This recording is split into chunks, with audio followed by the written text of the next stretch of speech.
Hey everybody, I wanted to show you what I'm doing today on my day off, and I used one of these seed starter trays, you know, the bottom part, and I'm making a little nursery for inside the house. So most of this is coconut coir mixed with the cacti and succulent mix, and then I've got a little bit of perlite, and I also mixed in some of my systemic pesticide just to be safe.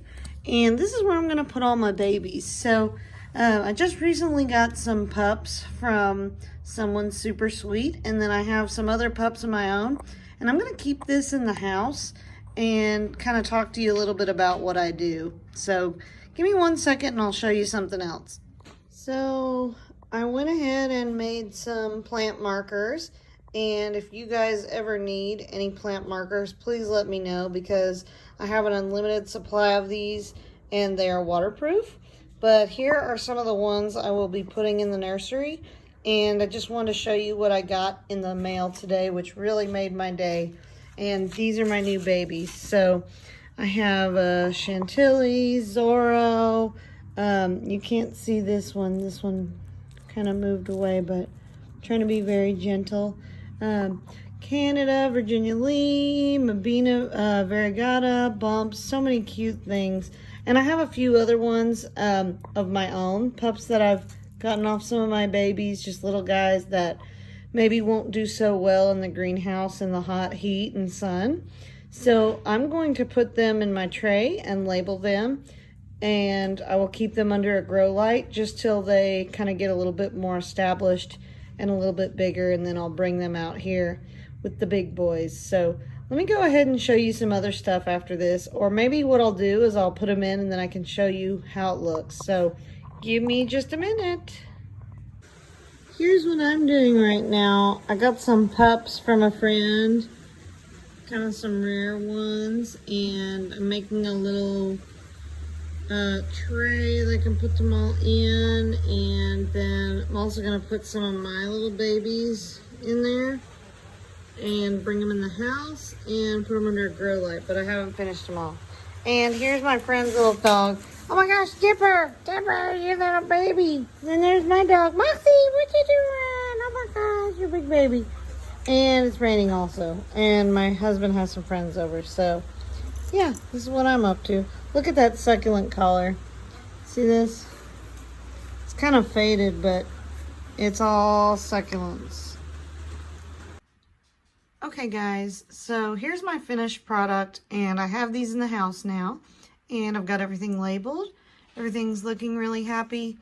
I did add some extra ones from outside, and I may put some more in later.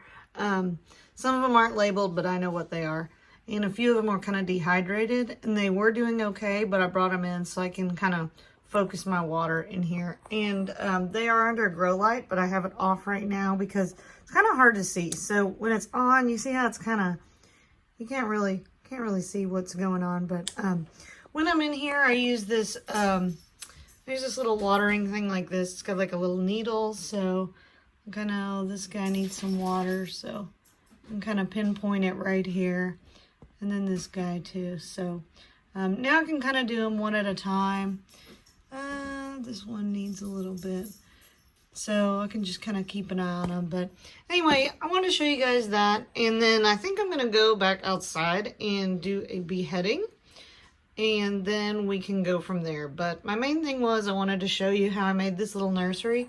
And I'm going to leave this light on just all through the day and turn it off at night, and kind of keep an eye on my plants in here until they get a little bit more established. So let's go do some beheadings, and then I'll put this video together. Bye-bye. All right, you guys. So I'm about to do a beheading, but I wanted to show you ahead of time what happens after you do a beheading. So I have two plants here that I chopped quite a while back, and this one I chopped this one, and I didn't leave any leaves on the side, but it's made this baby, and you see it's a little wrinkled. It's because I haven't watered it, so I just watered it a second ago before this video. And then this one was really elongated. This is a Dick's Pink, and so I chopped it, and I chopped it up here, as you can kind of see, but it's grown this baby out of the side, and really this baby is ready to remove because look, if you look up close, it's got roots, so it's got enough to take off, but you don't have to do that. This one doesn't really have, maybe I see a little root, but it really doesn't need roots for you to remove it. I'm going to see this one. I know where the top is, so I'll show you that one if you will ignore the mess. This is the top to that one, so I set it in here, and okay, I can tell this one needs water too. So you guys don't worry if your plants, you know, if you forget to water your plants, because you can always water them and they'll go right back to normal, but if you overwater them, you're in trouble. But I will show you that it's definitely rooted now. It won't come out. But at the time, I just placed it on that pot and left it alone. So they will root, and I can't remember which one of these was the mother. It was this one or maybe that one of that other one I showed. Well, now it could be this one. I don't know, but one of those is the mother of that other one that I showed you. So I have a few other ones I'm gonna chop. Like you see this Jennifer right here. This one's gotta be chopped. This Jennifer's gotta be chopped. I see a Superbum I'm about ready to chop, and I'm sure there are more, but anyway, I just want to show you real quick kind of what happens after you chop them. You chop the top off, put it in a pot of dry dirt, leave it alone, check it every so often until it has roots, and then water it, and then you just keep on watering the stump like nothing happened, and eventually a baby will grow out of it like this, and then you can chop that off, and then you have two. So let's get to the actual beheading. Hey guys, so another thing that I wanted to show you here is I have an Echeveria Etna, and I've had it for a while, and I'm gonna be honest, I bought this for a friend, and it's so beautiful and I love it, but you can see it's elongated and I don't like that. And you know what you need to do when you have a plant that's elongated like this? You need to behead it. And the first time you do it, you're gonna be scared, but don't worry. I'm gonna show you what to do. And I didn't have a knife with me, so I'm gonna do this with scissors, but it doesn't matter anyway. I also got a pot ready ahead of time. This is just dry soil. As long as it's dry, you're fine. I also put in a little bit of my systemic granules, which prevents mealybugs, but if you're not into that, that's cool. But I went ahead and got a pot with dry soil. So I'm going to cut this thing, and I'm gonna leave a few leaves on it, but, and if I leave a few leaves on it, it's gonna make a baby, but I also want it to look compact. So I'm going to cut it right here. And usually I use a knife, but it didn't happen tonight. So here's what I got, you guys. Here's the bottom. See that? And what I'm gonna do, this is wet, it is not callous, but as long as you put it in dry dirt, it doesn't have to be callous. So I'm gonna place it right here.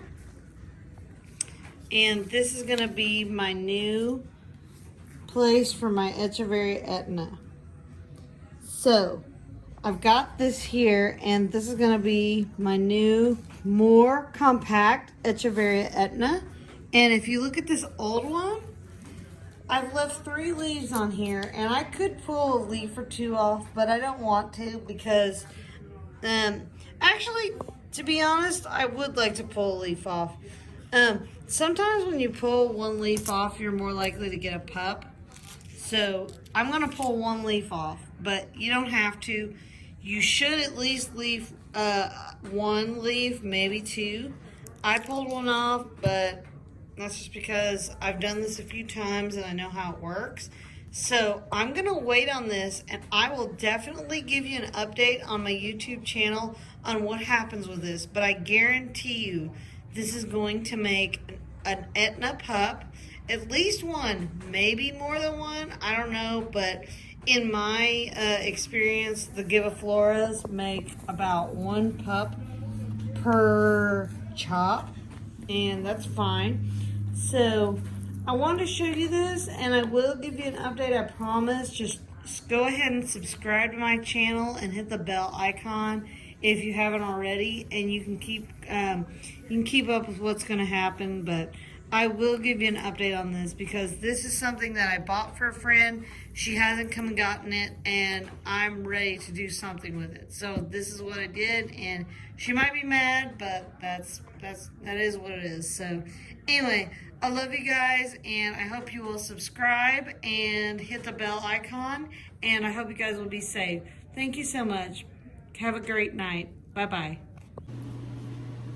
All right, guys, so I'm here to do beheading number 2, and for this beheading, I have this very large Gibiflora, and I don't really want to tip it all the way over, but I believe it's a Dick's Pink, or it could be a, well, it's a Dick Wright hybrid of some type. But do you see how elongated it is? And what I'd like to do is chop it somewhere kind of like right here so it's more compact, and then at the same time it'll leave some leaves down here, and I'll get some babies. So I'm gonna do that, and then I'm gonna put it, of course, like the other ones, I'm just gonna lay the chopped end in this pot of dirt that I already have ready. And then at the very end, we're gonna talk about the giveaway, and we'll be all done. So I didn't show you this before, but since I'm gonna use the scissors again, sometimes I just spray them with rubbing alcohol, which apparently is a hot commodity these days with the virus and all. But anyway, you don't have to. I like to, but I'm going to, let's take a look at this guy. I really want to plant this one in my outdoor garden this year. So I think I'm going to chop here, and then you can always chop, and if you don't like it, you can clean it up. I think I'm cutting through kind of a partial leaf, but yeah, I cut through part of a leaf, but that's okay. So here's what I got. That looks really good. I think I'm gonna pull this leaf off because I kind of cut this and damaged it a little bit. But I have this. Here's the bottom right here. And doesn't really matter what the bottom looks like. It doesn't have to be straight. As long as it is, as long as you put it in dry dirt, you're good. So all I'm gonna do, set it right here. I'm gonna keep it out of direct sunlight for a while. And I've noticed these guys, the bigger guys usually take like a couple weeks typically. But I'm gonna keep it out of direct light. It won't get stretchy because it doesn't have roots yet. So don't water it, keep it out of direct light. And then the other one, all you have to do is keep doing what you're doing. Don't get any water in this open wound. So I'm not gonna water it. Well, first off, I'm feeling it right now and it's extremely firm. So it doesn't need any water for quite a while. But if it wasn't, I would go ahead and wait a few days anyway for this to callus over. But I will tell you this, and I didn't mention this in the other one, it is better to water your plant really well if you are going to behead, because if it's already starved for water and you behead, it's going to have 2 more weeks where it's going to be a little bit water depleted and also trying to make roots. So it's going to do better ideally if it has some water. But this is going to make a really beautiful compact Gibiflora, and I'm hoping that in a few weeks I'll be able to put it in my outdoor succulent garden. And of course, baby will come out of this one, and I'll update you on that whenever it happens.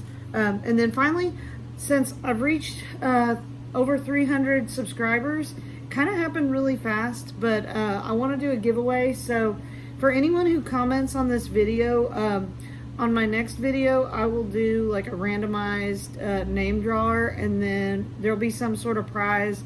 I don't know if I would do like maybe a thing of 20 or 30 cuttings, or if you guys have any suggestions, but there's going to be a giveaway for everyone who comments. So comment and also subscribe.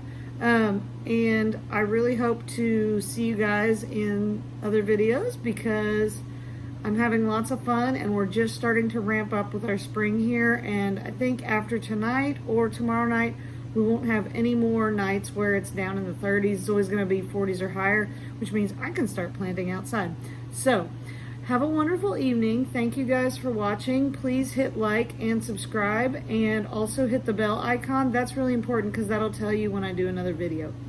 But I will keep you updated on the beheadings, the nursery, everything. So have a wonderful evening. Be safe, everyone, and I'll see you later. Bye-bye.